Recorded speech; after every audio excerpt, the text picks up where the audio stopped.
Tonight on CTV News at 5, blasted by an intense winter storm. From traffic troubles to travel delays and the cleanup across southern Ontario. Plus, seasonal sadness, the Guelph-based video series aiming to tackle mental health challenges this winter. And January is Cervical Cancer Awareness Month. We sit down with the top doctor in the Guelph area to talk about the importance of screening and prevention. CTV News at 5 starts right now.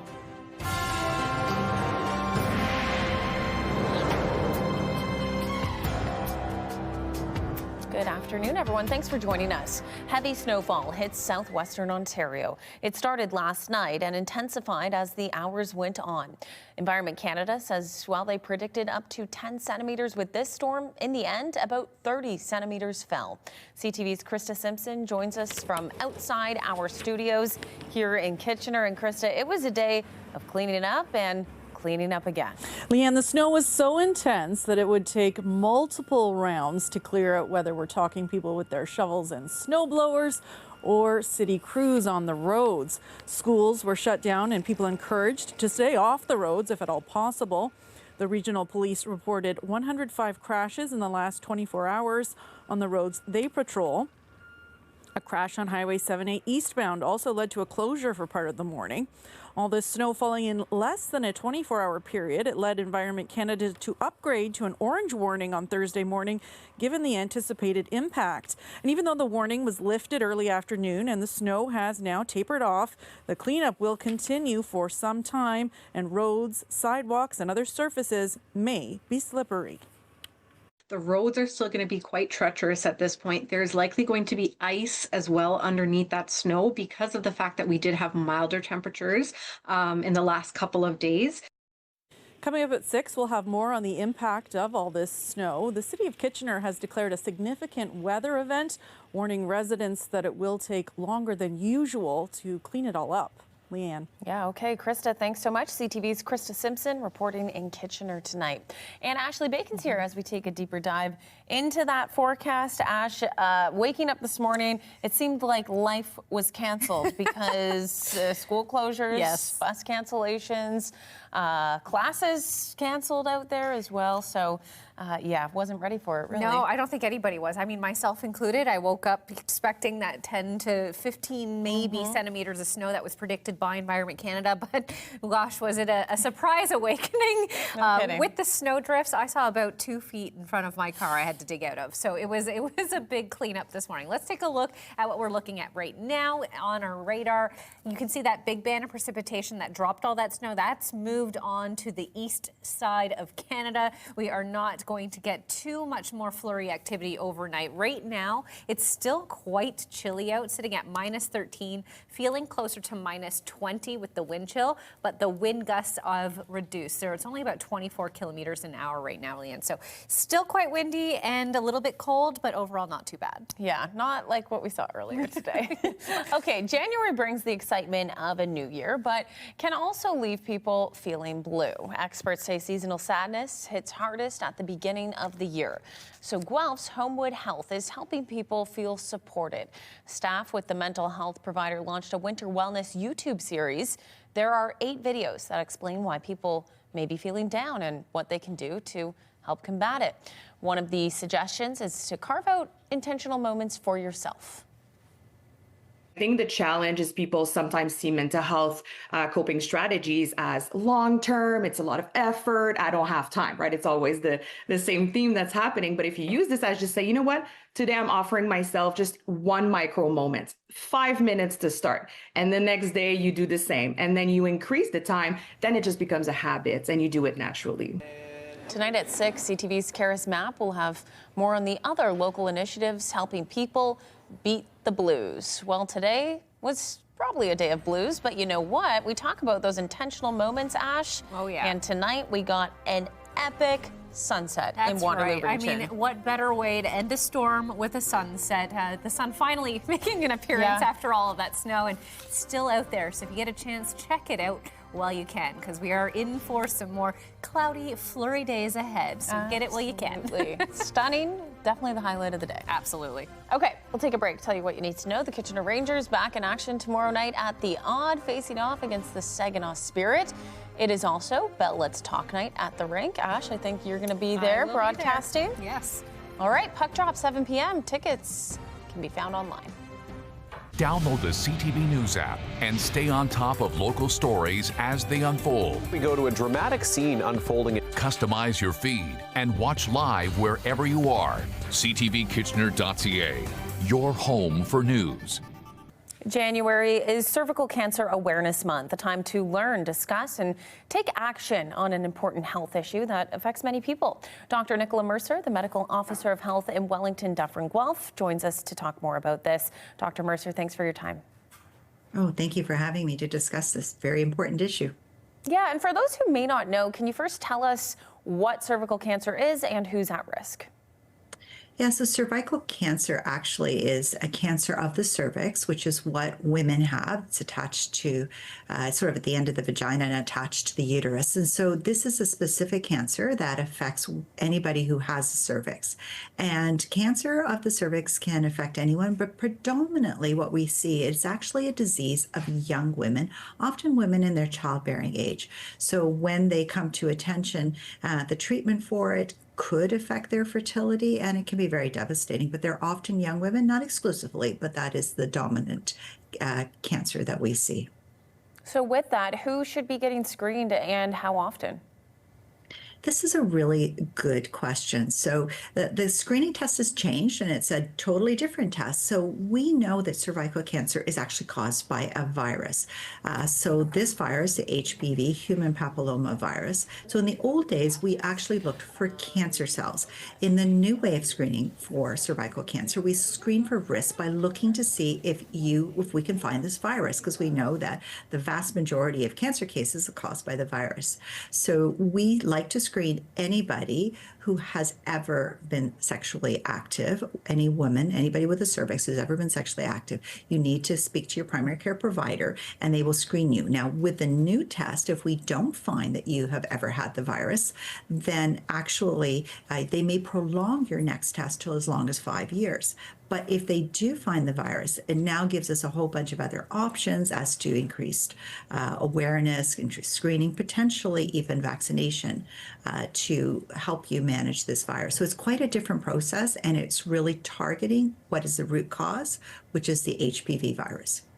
How effective is that regular screening at actually prevention and preventing cervical cancer? Well, screening doesn't prevent anything. Screening is just a way for us to find out early that you already have it.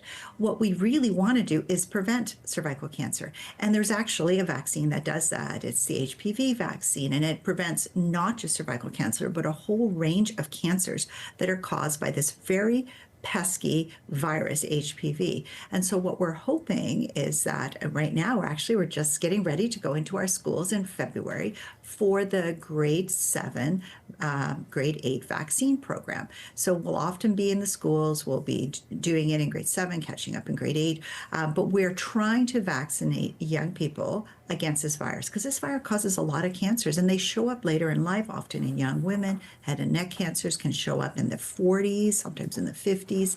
Very devastating cancers that are preventable with a simple vaccine that is free and that is easy to get by just signing up your child while the nurses are in the school to get your child protected from this particular cancer-causing virus. So you talk about that younger age group being eligible for that vaccine. Is it ever too late to benefit from it if you don't get vaccinated in that grade 7-8 range? Interesting question. So first of all, if you don't get vaccinated in 7-8, you are eligible for a free vaccine right up into the end of grade 12. And some drug programs will actually, so if you've got benefits and you're in your early 20s, yes, we can probably still vaccinate you.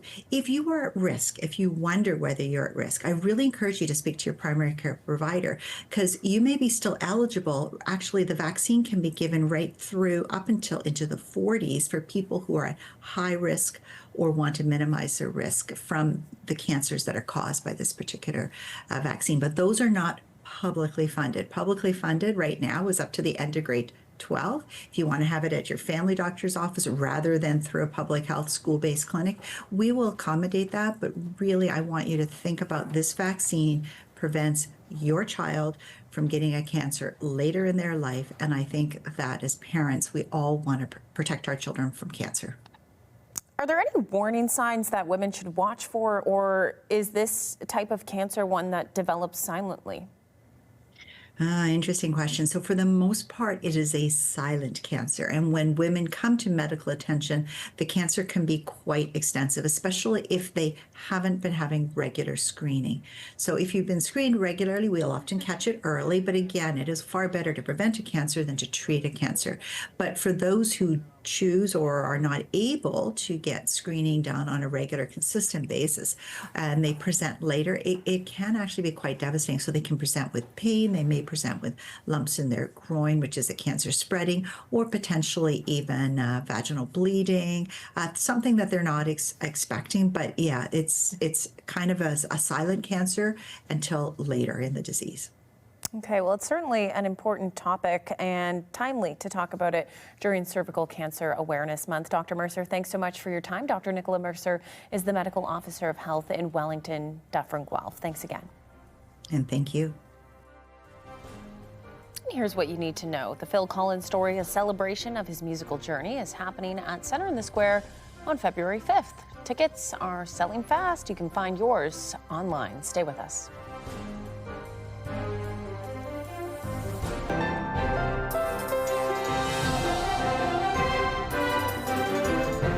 What a mess out there today. We were not set to see that much snowfall here in Waterloo Region, but it came down fast. It did, and I think it caught a lot of people off guard, us included. Yeah. And I had a shoot out at a different location this morning, and getting there was fun. Hey, it took a while to just get to the office today. It was a bit of a slow drive. And speaking of driving, let's take a live look outside. Dave Pettit, our camera operator, has hooked up his dash cam for us to take a viewing shot of him live on the road tonight. Thanks, Dave. And you can see, well, the crews have been out, and there has at least been a couple of runs over with the plow, but it's still pretty rough out there, a little bit slippery. If you have to be out tonight, make sure you are taking your time on the roads, headlights on, and make sure you're clearing off all of the snow from your windscreen. Let's take a look at our boards tonight. We're not experiencing any alerts at this time. Environment Canada canceling the alerts today, but we did get an orange alert this morning. That's because we saw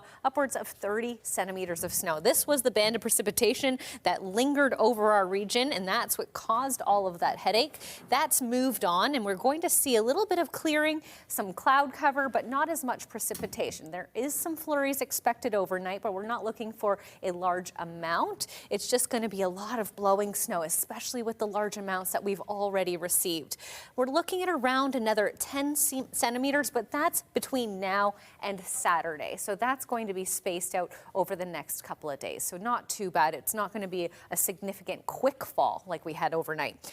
Temperatures are sitting at minus 13 in Kitchener, Waterloo, so very cold this evening, closer to minus 24 with the wind chill. That is not going to improve much overnight. The low minus 12, feeling closer to minus 22 with a 40% chance for flurries. So very similar conditions that we had yesterday night into today will continue. However, the bright spot is tomorrow. Temperatures rising to minus 4 as our daytime high, which is right around our normal for this time of year. We might even see a little bit of sunshine in the morning, but periods of snow is expected around the noon hour. Looking at our almanac, back in 1995, 14.1 degrees. Gosh, that would feel like summer if we had that today. Sun setting at 5:11 p.m. Now, we just saw a shot earlier in the show, and it was a beauty end to the storm to have that sun peek out, even if it was just for a short while. Looking at our first at 5 forecast in Waterloo Region, Saturday snow flurries continuing, a high of just minus 2, overnight lows to minus 11, which is normal for this time of year. Minus 6 for your Sunday. Leanne, by Monday, a high of just minus 8. So we're looking at snow through to the weekend and to start the next work week. Yeah, I don't see a whole lot of sunshine there, Ash, but looks pretty good. All right, thanks so much.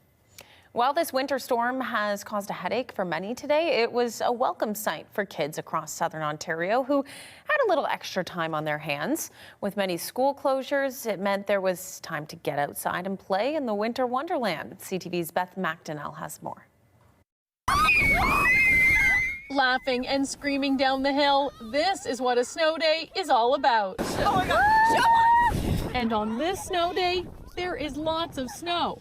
So much, both the Toronto District School Board and Toronto Catholic District School Board canceled classes, closed childcare centers and buildings. I looked outside and he screamed snow day. And then what went through your mind? Happiness. Isn't school fun? No. Oh, come on. How are you feeling about this hill? I'm feeling very happy, maybe a little scared, but I'm pretty excited to go. And with a PA Day Friday for elementary schools, students are looking at a 4-day weekend. I think the kids are thrilled about it. I think the parents are going to be tired. The snow tubes are gliding over the snow, but they definitely get stuck. The snow's really deep today. Here at Withrow Park, the snow is so deep, it's perfect for making magnificent snow angels. But snowballs, not so much. On a day like this, little kids don't have to worry about digging out the car, instead gliding to the bakery on a sled for a sweet treat. I think we might actually be faster than driving. I think we've got at least, bit of a lead on these guys, and we can navigate some of the big snowbanks a lot better. It's the kind of day some families can slow down. I don't mind it like this. I'm not looking forward to when it turns slushy. That's the part that I don't like, but this is nice and quiet. It's nice. My wife is sick. We've got 2 young ones. No daycare. I gotta take the day off. Sorry, Doug Ford. Gotta take the day off. But the shoveling still has to get done. It's not all fun for everyone staying home. My mom forced me to. She said I have to. How you feel about that? Not happy. I'd rather be inside sleeping. But on the hill, happiness prevails. Climbing up and sliding down over and over couldn't be better until all the snow stops you. Beth McDonnell, CTV News. Okay, looks like lots of fun out there today. Okay, still ahead on CTV News at 5, how the winter storm is impacting air travel. We'll get an update from Pearson and find out what passengers should be aware of before heading to the airport to take flight tonight. Before we go to break, here's what you need to know if you're looking for something fun to do tonight and you want to make the trek outside. You can head to Wavemaker Brewery in Cambridge for trivia night. The game kicks off at 7 p.m. You can have 4 people on a team. Stay with us. When you see it happen, send it to CTV News. Text 10400. From your screen to ours. Text 10400. Bounce 99.5 has the music you just can't quit. Home of Bounce Mornings with Angie Hill and Sarge. KW's Bounce 99.5. Listen on the free iHeartRadio app. Waterloo Regional Police are asking for the public's help tonight in their search for a missing teen. Jade, who is 15 years old, was last seen Tuesday in the King Street North area of Woolwich. There's concern for her well-being. You can get a closer look at the photo and a description on our website, ctvnewskitchener.ca.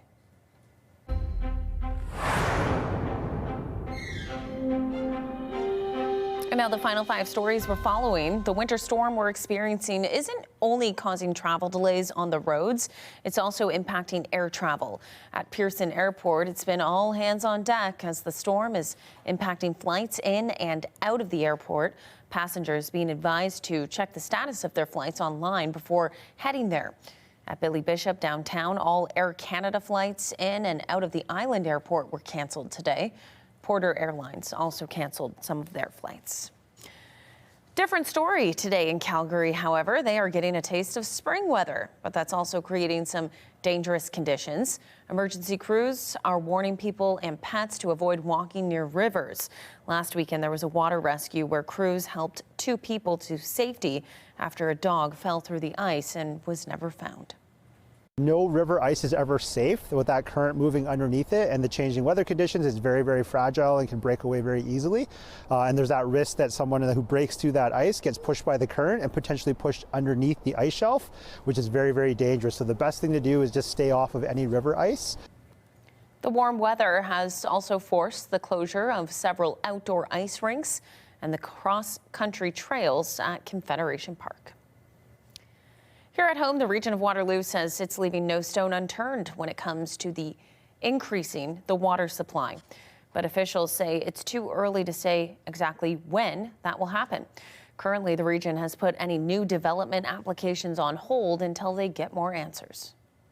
Some projects are closer and easier to do than other projects. Some of the projects in the hopper are going to be very technically complicated and expensive, and we'll take multiple phases to execute. But we are looking at every available tool to accelerate projects. The region says by the end of the month, they hope to have a list of all the options on the table.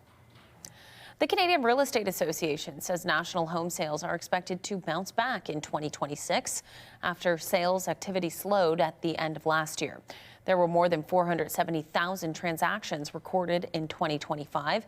That was down almost 2% from a year earlier. The association attributes that to a tariff-induced flight of buyers back to the sidelines in the first quarter of 2025.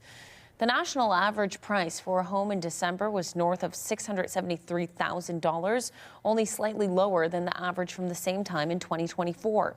And there's good news for buyers, as properties listed for sale across Canada were up more than 7% over year at the end of December.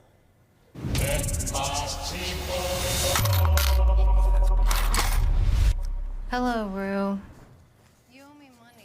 Finally, for us, we're getting our first look at the upcoming third season of hit HBO show Euphoria. It will see the return of stars Zendaya, Sydney Sweeney, and Jacob Elordi, now out of high school, but by the looks of it, still getting into trouble.